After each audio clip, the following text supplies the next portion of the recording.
अस्सलाम वालेकुम, welcome back to my channel. आज मैं आपके साथ कमीज़ का बहुत ही खूबसूरत सा डिज़ाइन शेयर करूंगी।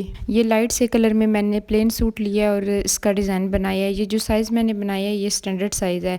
अगर आपको मेरी वीडियो अच्छी लगी तो वीडियो को लाइक और चैनल को सब्सक्राइब लाजमी कीजिएगा। तो चलिए हम वीडियो स्टार्ट करते हैं। सबसे पहले मैंने लाइट कलर में एक प्लेन सूट लिया है। इस प्लेन सूट के साथ जो मैंने कंट्रास्ट किया है वो वाइट कलर में किया है, तो बहुत ही कम लेसेस का यूज़ करके तो मैंने ये डिज़ाइन बनाया है। सबसे पहले मैंने दरमियान में जो पिंटेक्स प्लीट्स डालनी है उसके लिए मैंने ये फैब्रिक में से एक पीस कटिंग की है।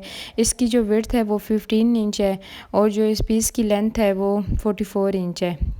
जिस मेजरमेंट से मैंने इसकी लेंथ और विड्थ ली है वो मैं आपको डिटेल में बताती हूँ। 6 इंच मेरे गले की चौड़ाई है, तो पिंटेक्स प्लीट्स वाला जो दरमियान वाला हिस्सा है वो आपने 5 इंच एक्स्ट्रा लेना है, मतलब 5 इंच आपने एक्स्ट्रा लेना है गले की चौड़ाई से। तो टोटल जो तैयार पिंटेक्स प्लीट्स वाला पीस लेना है वो 11 इंच लेना है। तो इसमें प्लस 4 इंच मैं ऐड करूँगी, क्योंकि जब पिंटेक्स प्लीट्स डलती हैं तो कपड़ा लंबाई में भी कम हो जाता है और चौड़ाई में भी।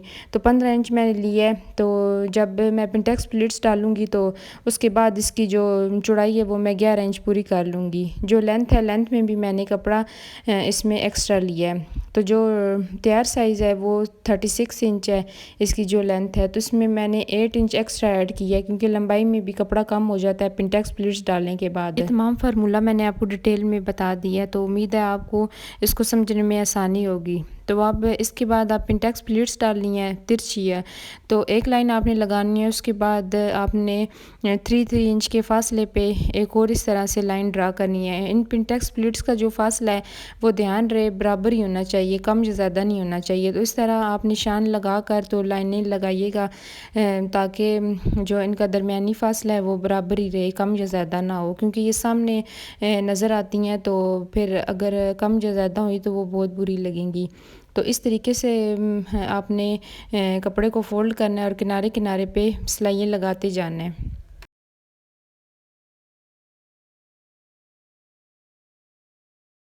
एक साइड पे मैंने इसी तरीके से सारी प्लीट्स डाल दी हैं। अब दूसरी तरफ भी आपने सेम यही मेथड यूज़ करना है। इसी तरीके से आपने कपड़ा फ़ोल्ड करना है और किनारे पे सिलाई लगाते जाना है। एक सिलाई लगाकर आपने फिर दोबारा से 3-3 इंच पे आपने निशान लगाना है और कपड़ा फ़ोल्ड करके तो आपने इसी तरीके से सारे पीस के ऊपर ये पिंटेक्स प्लीट्स डालते जाना है। ये जो डिज़ाइन बनाई है ये लॉन फैब्रिक में बनाया है। चूँकि अब मौसम चेंज हो रहा है तो आप इसमें जो लिनन फैब्रिक है उसमें भी आप ये सेम डिज़ाइन बना सकते हैं। पिंटेक्स प्लीट्स डालकर आपने इसके ऊपर प्रेस लगाकर जितनी आपको चौड़ाई और लंबाई चाहिए आप बराबर कर लेंगे। तो मैंने ये कटिंग कर ली है जितनी मुझे लंबाई चौड़ाई चाहिए थी। अब इसकी जो विड्थ है वो 13 इंच है, तो तैयार होने के बाद ये 12 इंच रह जाएगा। इसकी जो लेंथ है वो 38.5 इंच है। तैयार साइज़ से मैंने 1.5 इंच एक्स्ट्रा लेंथ मिली है। अब साइड पे पैनल्स के लिए मैंने ये कपड़े के 2 पीस कटिंग किए हैं। तो इनकी जो विड्थ है वो 8 इंच है और जो इसकी लेंथ है वो वही होगी जो इस पिंटेक्स प्लीट्स वाले कपड़े की है। तो ये एक साइड पे आपने इस तरीके से रखना है और दूसरी साइड पे इस तरीके से रखना है और इनके दरमियान में सीढ़ी लैस लगानी है। तो सीढ़ी लैस आप कुछ इस तरीके से रखेंगे। सीधी साइड पे आपने सीढ़ी लैस को सीधा रख के तो इसकी उल्टी साइड पे किनारे किनारे पे सिलाई लगाते जाना है।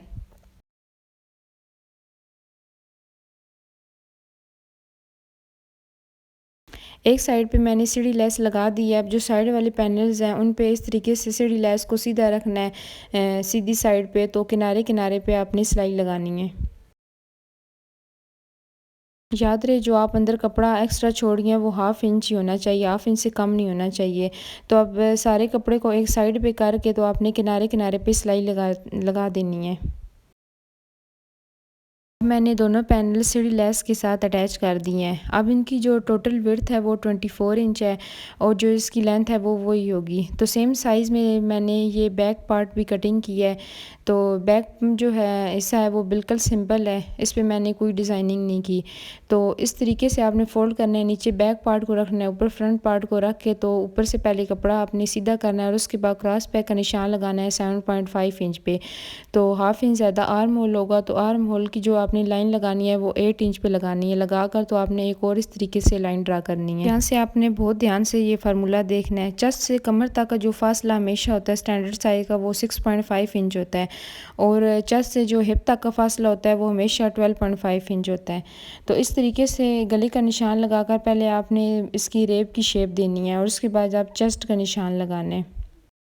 चेस्ट का निशान मैंने 8.5 इंच पे लगाया है। तो लगाने के बाद आप कमर का साइज़ लेना है। तो कमर का जो मैंने निशान लगाया है वो 8 इंच पे लगाया है और जो इसकी चौड़ाई है कमीज़ की चौड़ाई वो 9.5 इंच है। तो ये मैं अपने साइज़ में कटिंग कर रही हूँ, तो आप कोई भी साइज़ ले सकते हैं सेम यही फार्मूला यूज़ करके। तो ये जो जितने भी मैंने निशान लगाए हैं उनको इस तरीके से आपने मिला देना है। तो साइडों पे आपने 1.5 इंच कपड़ा एक्स्ट्रा छोड़ना है, तो आप 1 इंच भी छोड़ सकते हैं अगर आपके पास कपड़ा कम है। आर्म होल की थोड़ी सी आपने डीप कटिंग करनी है। तो इस तरीके से मैंने साइड से थोड़ा कपड़ा एक्स्ट्रा रखा हुआ था तो ये कटिंग में कवर हो जाएगा। सारे निशान लगाने के बाद अब आपने कटिंग कर लेनी है।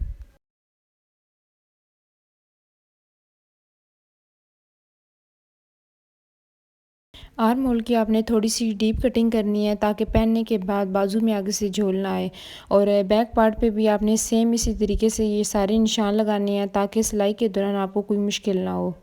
अब कमीज़ की कटिंग तकरीबन मुकम्मल हो चुकी है। मैं आपको खोल के चेक करवाती हूँ इसकी शेप कितनी अच्छी से आई है। इसका जो गला है वो मैंने वी कॉलर नेक डिज़ाइन बनाया है, तो उसकी मैं डिटेल से आपको कटिंग बताऊँगी। नेक की जो विड्थ है वो हमेशा आपने 3.5 इंच रखनी है अगर आप स्टैंडर्ड साइज़ में बना रहे हैं। तो जो लेंथ है वो 7 इंच तैयार है, हाफ़ इंच एक्स्ट्रा सिलाई में आएगा। तो हमेशा ये जब आप नेक बना रहे होते हैं तो आपने 1.5 इंच एक्स्ट्रा आपने कटिंग करनी होती है। अब जो इसकी लेंथ है वो 9 इंच है, मतलब 9 इंच पे मैंने इसकी कटिंग करनी है। अब जो जो नीचे से मैंने मार्क किया है वो भी 9 इंच पे की है। ये जो पहला मार्क आपने 9 इंच पे किया है इससे आपने हाफ़ इंच बढ़ाकर एक लाइन लगानी है और जो दूसरा आपने निशान लगाया उस पर भी हाफ़ इंच बढ़ा के तो लाइन लगानी है। तो स्केल की मदद से या इंच टेप की मदद से इनको आपस में कुछ इस तरीके से आपने मिला देना है।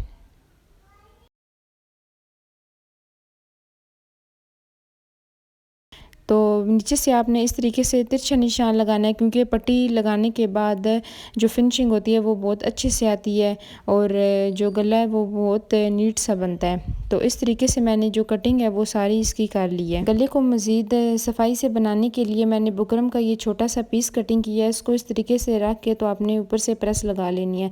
प्रेस लगाने के बाद सीधी साइड से जो एक्स्ट्रा बुकरम है वो आपने कटिंग कर लेना है। ये बुकरम मैंने इस वजह से लगाया क्योंकि जब गला तैयार होगा तो यहाँ से बहुत ही नीट सा तैयार होगा, बहुत ही सफाई से गला बनेगा। तो इस तरीके से आपने कमीज़ के फ्रंट पार्ट को नीचे रखना है और बैक पार्ट को ऊपर रख के तो जो शोल्डर की सिलाई है वो पहले आपने लगा लेनी है। शोल्डर की जो सिलाई है वो मैंने लगा दी है। अब जो ऊपर एक्स्ट्रा कपड़ा है जो हाफ इंच आगे की तरफ है उसको इस तरीके से आपने कटिंग कर लेनी है ताकि जब आप पट्टी लगाएं तो इसके अंदर चुन्नट ना आ जाए। तो दरमियान आपने करके तो इधर छोटा सा आपने कट लगा लेना है। गले पे जो आपने पट्टी लगानी है उसके लिए आपने नाप करना है। तो इस तरीके से आपने इंच टेप को शुरू से आपने रखना है और रख के तो सारा आपने नाप कर लेना है। तो जो इसकी तैयार लंबाई बन रही है वो 44 इंच है। अब साइज़ के मुताबिक मैंने ये बुकरम की पट्टी कटिंग की है। इसकी जो विड्थ है वो 1 इंच है और जो इसकी लेंथ है वो 44 से थोड़ा सा मैंने एक्स्ट्रा इसकी कटिंग की है। अब मैंने इसको कपड़े पे कुछ इस तरीके से रख के तो ऊपर से प्रेस लगा लिया। साइडों से दोनों साइडों से हाफ इंच मैंने कपड़ा छोड़ा है और अंदर वाली साइड पे फोल्ड करके तो मैंने इसके ऊपर प्रेस लगा ली है। मैंने मज़ीद कपड़े की एक और पट्टी कटिंग की है। इसकी जो विड्थ है वो 3 इंच है और जो इसकी लेंथ है वो मैंने बुकरम वाली पट्टी की जो लेंथ है उसके मुताबिक रखी है। अब नीचे लेस को कुछ इस तरीके से आपने रखना है और ऊपर पट्टी को रख के तो किनारे किनारे पे आपने सिलाई लगानी है क्योंकि लेस जो है वो मैंने गुम लगाई है इसमें। इसी तरीके से आपने सारी लेस इस पट्टी के ऊपर लगा लेनी है। तो ये इस तरीके से जो लेस है वो सारी गुम सिलाई होगी है इसके अंदर। जो गुम लेस होती है वो बहुत ही ज़्यादा प्यारी लगती है। अब जो जो कपड़ा है उसको इस तरीके से आपने फ़ोल्ड करना है। फ़ोल्ड करने के बाद इस पट्टी के मुताबिक आपने बराबर करके तो उसके ऊपर प्रेस लगा लेनी है ताकि जो नीटनेस है वो अच्छे से हो। अब प्रेस लगाकर मैंने इस पट्टी को पूरा तैयार कर लिया है। तो इस पट्टी को आपने कुछ इस तरीके से रख के तो आपने सिलाई जो है वो शुरू करनी है। ये पट्टी लगाते टाइम आपने बहुत ज़्यादा ख्याल रखना है, जो आप अंदर वाली साइड पे कपड़ा करके तो इस पट्टी के ऊपर सिलाई लगा रहे हैं वो आपने हाफ़ इंच ही रखना होगा। हाफ़ इंच से आप कम या ज़्यादा नहीं कर सकते। इससे जो पट्टी लगाने के बाद जब गला पहनते हैं तो बहुत अजीब सा उठा उठा हुआ होता है। तो जो आपने कपड़ा रखना है वो सारा बराबर ही रखना है। और दूसरा ये कि जब आप बुकरम के ऊपर ये कपड़ा लगाते हैं तो आपने रेब वाला कपड़ा इसके ऊपर लगाना होता है, क्योंकि जब नीचे से जब यहाँ पर वी इसकी शेप है वहाँ से जब इसको मोड़ते हैं तो वहाँ पर कोई चुन्नट वगैरह ना आए। तो मैंने ये रेप कपड़ा लिया है इसके नीचे जो मैंने लगाया, और इसकी इस पट्टी के ऊपर जो बुकरम वाली पट्टी के ऊपर जो कपड़ा लगाया है वो रेप लगाया है। सारी सिलाई जो है वो मैंने मुकम्मल कर लिया है। अब इसकी जो शेप है वो बहुत ही अच्छे से आई है, बहुत ही परफेक्ट शेप आई है। मैंने प्रेस लगा कर तो ये देखें तैयार कर लिया है। तो अब मैंने इसको इस तरीके से सीधा किया है, क्योंकि मैंने जब सिलाई लगानी है तो ये आगे पीछे ना हो जाए। तो ये इस तरीके से मैंने इसके ऊपर किनारे किनारे पे और नीचे सिलाई लगा दी है। तो गला जो है वो तकरीबन तैयार हो चुका है, कमीज़ भी तकरीबन तैयार ही हो चुकी है। अब जो फिटिंग की सिलाई है वो आपने करनी है। तो इस तरीके से कमीज़ को आपने उल्टा करना है और साइड पे आपने फिटिंग की जो सिलाई है वो लगा देनी है। फिटिंग की सिलाई लगाने के बाद जो आपने गले पे लेस लगाई है वो ये आपने नीचे भी लगानी है। तो इस तरीके से आपने 1 इंच की तरफ कपड़ा फ़ोल्ड करके तो ऊपर सिलाई लगानी है और इसके नीचे ये वाली लेस जो है वो अटैच करनी है। अब नीचे मैंने ये लेस लगा दी है और जो साइडों पे बरी हैं उनको इस तरीके से फ़ोल्ड करके तो उसके ऊपर प्रेस मैंने लगा दी है। याद रहे यहाँ पर जो कपड़ा अंदर है वो 1 इंच होना चाहिए, इससे जो नीटनेस है वो अच्छे से होती है। तो दोनों साइडों पे मैंने प्रेस लगा ली है। अब बाजू मैं चेक करवाती हूँ जो मैंने बाजू इसके बनाए हैं। वीडियो बहुत ज़्यादा लंबी ना हो तो इस वजह से मैंने बाजू पहले से ही बना के रख दिए थे। तो इस तरीके से लंबाई में मैंने पिंटेक्स प्लीट्स डाली हैं, दरमियान में मैंने नेट लगाई है फैंसी नेट, ऊपर भी मैंने ये 3-3 पिंटेक्स प्लीट्स डाली हैं, ताकि जो कमीज़ पे मैंने पिंटेक्स प्लीट्स डाली हैं वो और बाजू आपस में मैच हो जाएँ। तो ये जो बाजू हैं वो मैंने बेल बॉटम बनाए हैं। तो लगाने के बाद ये बहुत ही ज़्यादा बाजू प्यारे लग रहे थे।